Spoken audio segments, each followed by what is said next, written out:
Just 5 days left until the election, and today's news poll shows it's still Labor ahead and still just by a whisker, although it seems to me to feel a lot closer than it did at the start of the campaign. The numbers aren't telling the whole story. For instance, the Liberals' primary vote is now up to 39%, which it hasn't been higher than that in 3 years.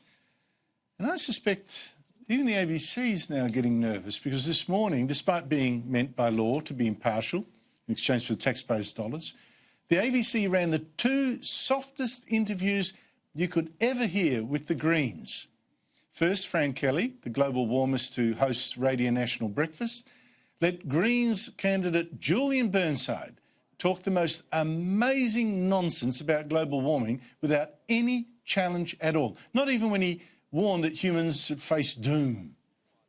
As you know, I've fought some pretty tough fights in my life. I'm in this one to win it. I believe we can win it, and the feeling on the ground in Kooyong is incredibly strong.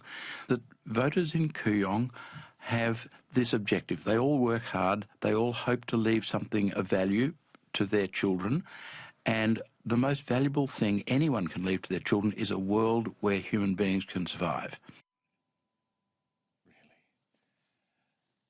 The same nonsense 1 hour later when John Fain, the Green Left host of ABC Melbourne Radio, let Greens leader Richard Di Natale essentially run another ad for the Greens, again not countering his wild apocalyptic claims. The central thing for us, John, is climate change.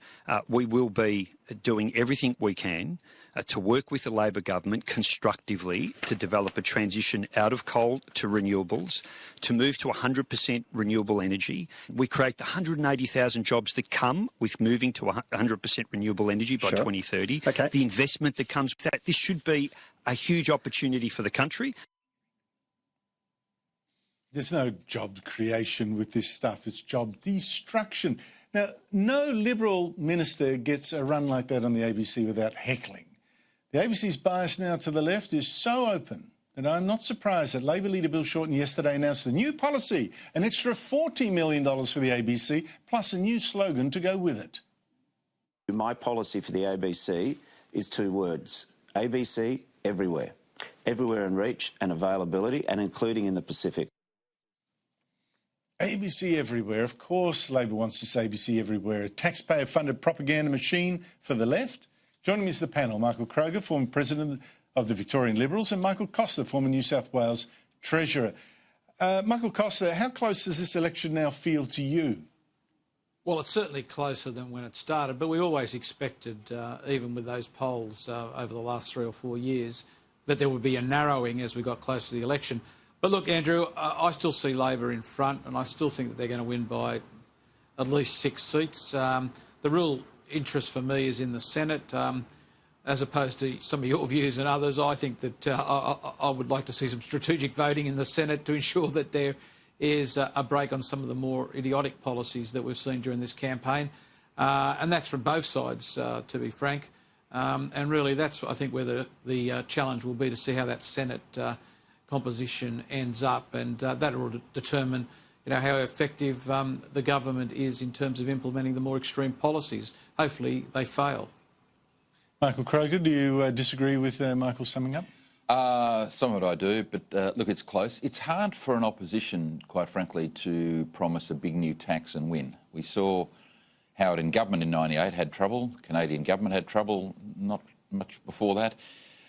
The hope for the coalition is that people are worried about the housing prices going down further under Labor, and that there is a large number of shy Trump voters who are just not prepared to tell the pollsters they're voting against a guy that's going to tax the hell out of them and their parents, and they just don't want this bloke in office.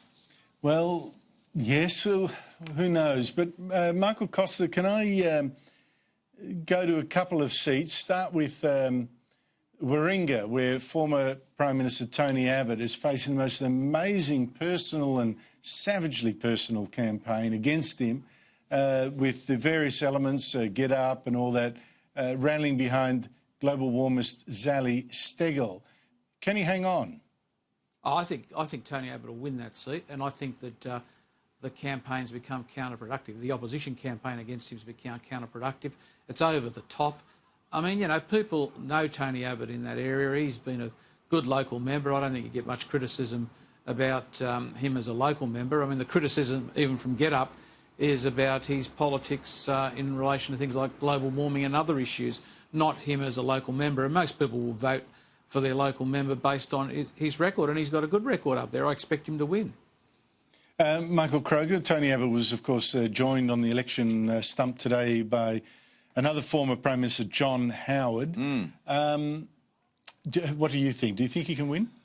I think Tony Abbott will win, and I'll tell you why. He had a 9% drop in his primary vote at the last election, which is a big number, and that was basically off the back of the fact that Turnbull was Prime Minister. There was an anger at Tony for, you know, he'd lost the leadership, etc. He wasn't a good Prime Minister, allegedly, blah, blah, blah.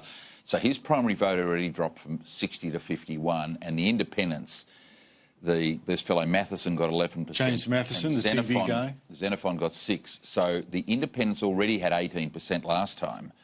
So Steggall will start with that 18%, but boy, they've got a big lot of ground to make up. So Abbott's got an 11% margin, and I'd be very surprised. I may be wrong. I would be very surprised if Tony Abbott lost. I agree with Michael.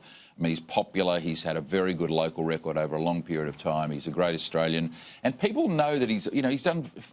You know, he's a firefighter. You say that, but I've never said, look, the media really got behind James Matheson at the last election against Tony Abbott. One soft interview. Now they're doing it to Sally Steggall, but even more so, and there's more money involved as well. Michael Costa, another seat in Flinders, Victoria. Health Minister Greg Hunt is being challenged by former Liberal Julia Banks. She's the one who quit the party, making unsubstantiated claims of bullying. She's never backed those up. She's being backed by the son of... and a third former Liberal Prime Minister, Malcolm Turnbull. What are Greg Hunt's chances, do you think? Well, I think Michael Kroger would probably be closer to that than me. But I have to say that I'm worried about Victoria from the Coalition's perspective. I think it's not looking good down there, and I wouldn't be surprised that she wins that particular seat. Not necessarily because of the campaign in that seat, because I just think the swing's on in Victoria across the board and across a range of seats. So it wouldn't surprise me that she wins that seat. Well, if she does, Michael Kroger, I think the Malcolm Turnbull's leadership has to be faulted on three fronts here. One is that he personally and his son have backed a candidate running against the Liberal, which I think is an act of bastardry. Second is that they didn't nail Julia Banks as someone who, is treacherous in terms of what she did to the Liberal Party, and Morrison did not nail her on the fact she's never substantiated her bullying claims. And then there's a wider thing about global warming, but don't get me started on the Liberals' failure to fight on that. I don't know where to begin, Andrew, when I'm talking about Julia Banks. I'm certainly hoping Greg Hunt wins. He's been an outstanding local member, probably the best health minister Australia's ever had, by the way, the best ever. He's on a margin of 7%. He lost 4% last time, so he's still on a big margin. If Julia Banks wins, that would be shocking. But win or lose, I'll have something more to say about Julia Banks on Saturday night after the election. It sounds to me that you're preparing the ground for a loss in that seat. I'm not saying I think Greg Hunt will win, but Julia Banks has got away with murder, and, there's something needs to be said. But I have to say, too, that Greg Hunt's success as a health minister is reflected in the fact that the health issue is not a big negative for the Liberals this election as it was under Malcolm Turnbull last election. I think that and a lot of he deserves a lot of credit. Absolutely. I mentioned, Michael Costa, global warming. Now, obviously, you can't go along, as the Liberals have done, with the global warming scare for 4 years and then suddenly on election eve say, wait a minute, the scare's overdone and the costs are too much of trying to do something useless about it. But how do you think it has played overall as an issue in this election? Look, I'm with you, Andrew, on this. I think the Coalition lost an opportunity, a political opportunity to score some additional political points on this issue. Having said that, I think that early in the campaign, the proxy issue, that is the electric cars, Adani and those sorts of issues, probably strategically fed into the areas that they needed to. I'm less critical of you. I think they've had to walk a tightrope on this, having spent the last, 6 years arguing precisely for the same sort of lukewarm policies that Labor would put in a harder form, it was very difficult for them to backtrack. The issue for them was to find a proxy. I think they did it with the electric vehicles, thanks to Bill Shorten.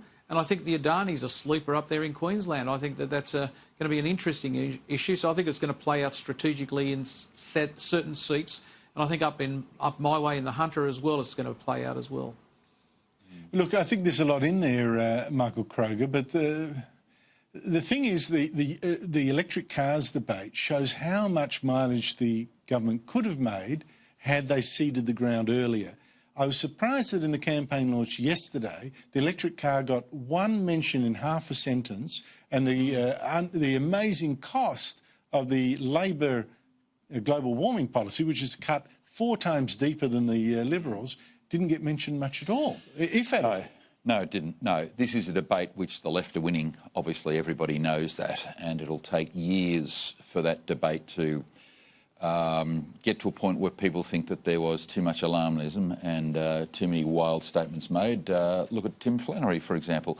If you look at the electric car debate, by the way, I was having lunch with some people the other day who explained to me the massive size of the batteries in these electric cars. They are massive, and the extraordinary recycling problem they're going to have. They can't really recycle these things.